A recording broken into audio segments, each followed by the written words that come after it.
This video shows how to buy shares of Record Plc, listed on the London Stock Exchange under the ticker REC.L, and provides a brief context about the company and its listing. This is an educational guide only and not financial advice. To buy shares, you need a broker account. I use eToro as an example to show the process, and after signing up, you will need to verify your account.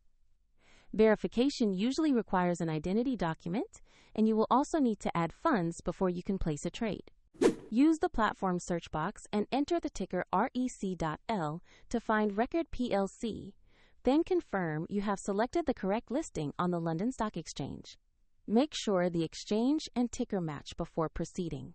On the stock page, you will see basic company information and a price chart that shows recent trading, so review these details carefully. Confirm this is the correct Record Plc listing before moving to the order screen.